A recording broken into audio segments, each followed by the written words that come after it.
following contest is a steel cage match and is for the Hardcore Championship.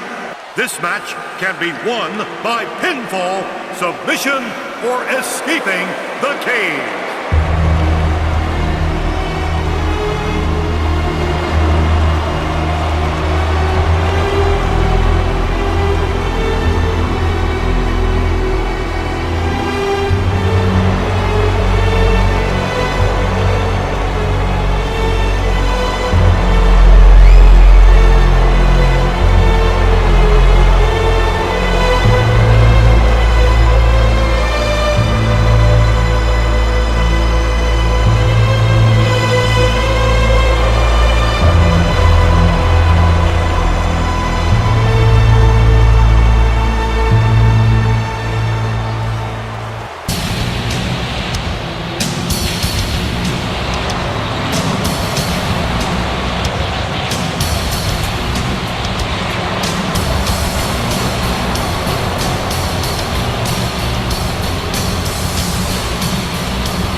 Introducing the challenger, weighing 287 pounds, Mankind.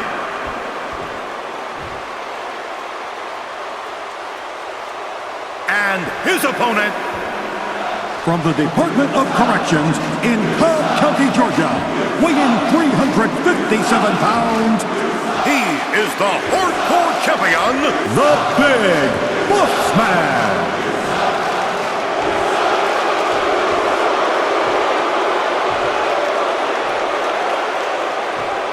This has all the makings of a legendary night.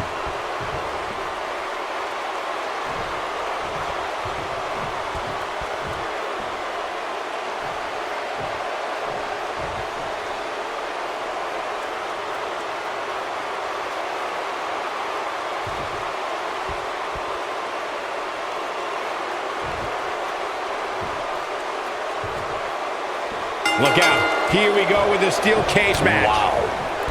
For generations, the steel cage match has been considered one of the most ruthless matches of all time. Apart from giving us The Miz, Cleveland really is such a great city, and they're in store for an amazing match here tonight. Jeez. Perfectly executed. Got him good with a neck breaker.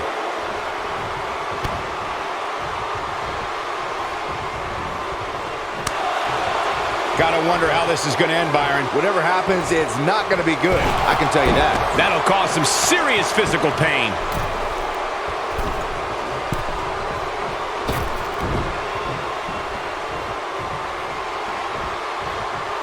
Nice move.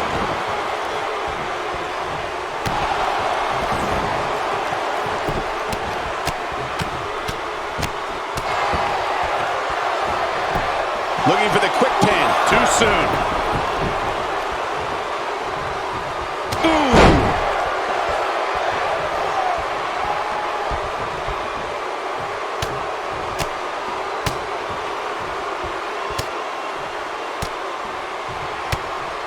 Oh, wow.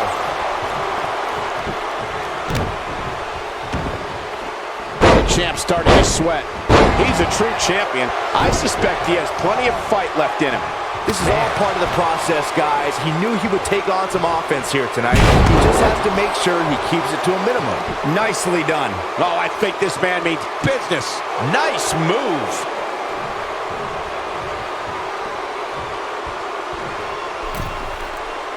starting to struggle. Ooh!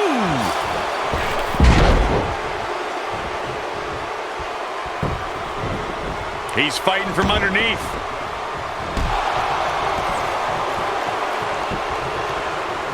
Rough spot for him here. He's displaying classic offense here. He put all his weight behind that splash. Nice. The WWE Universe has seen the evolution of the steel cage in the enclosure known today as Hell in a Cell. The first time an enclosed cage was seen was in October of 1983 in the last Battle of Atlanta. The enclosed cage was seen a few years later in the War Games match from the NWA. There were even cages stacked on top of each other like WCW's Tower of Doom. Oh, man. Well executed. That could break a nose. All right, when we talk about the progression of steel cage matches and the type of structures that have been spawned from them, I need to point out that some cages have been electrified. One was made from bamboo in the form of a Punjabi prison match. And, of course, the Elimination Chamber with glass pods and steel doors. And today we have the Asylum match, where weapons are on top of the cage. Just goes to show you that times may change, but the objective to destroy an opponent remains the same. There's still no better way to settle a score than to do battle with your adversary inside a steel cage. This guy can go toe-to-toe with anybody. We talk about how important stipulations are in a steel cage match. If superstars sign a contract where the only way to win is escape the cage and have both your feet touch the floor, the competitors must have a plan. Especially since you have to be comfortable trying to escape through the cage door as you do climbing over the top of the cage and vice versa. Clothesline! Right to the back of the neck. Clearly on a mission here. Oh, no! Wow. Jeez. Corey, you touched on something moments ago that's so important for the combatants in a steel cage match to remember. A superstar must be able to think offensively to figure out how they're going to escape the cage. They must think defensively at the same time so they can prevent their opponent from getting out of the cage first and winning the match. Well, a superstar must become comfortable with escaping the cage by both exiting the cage door and by climbing over the top of the cage. They must also be aware of their attributes and what's best for them. Let's just say if you're a giant like The Big Show, The Undertaker, Kane, or even Braun Strowman, it's preferred to exit through the cage door. There's a certain feeling that comes over the combatants in a steel cage match once they hear the door close and see the official lock it. A superstar must know that their body is going to be thrown against the steel, that their face will most likely be raked across the cage, and that anything is legal in this environment. Ain't no stopping him now. He is a one-man gang in there. Nicely executed. Well, man, he's going off here. I don't know if this is by design or if he just lost his mind. You spoke about this earlier, Corey. It's crucial for a WWE superstar to fully understand the gravity of the situation they're in when they battle inside a 15-foot-high steel cage. An individual must be ready to endure pure brutality and be prepared for the fight of their life. No one leaves a steel cage match without scars. Corey, you said something of value for once, and that anything is legal inside the steel cage.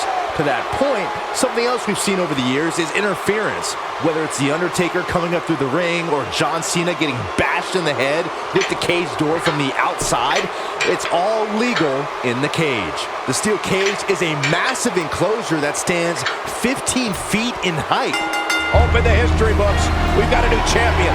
Nicely done. Ooh, gosh, the same move over and over. This is relentless. Great move.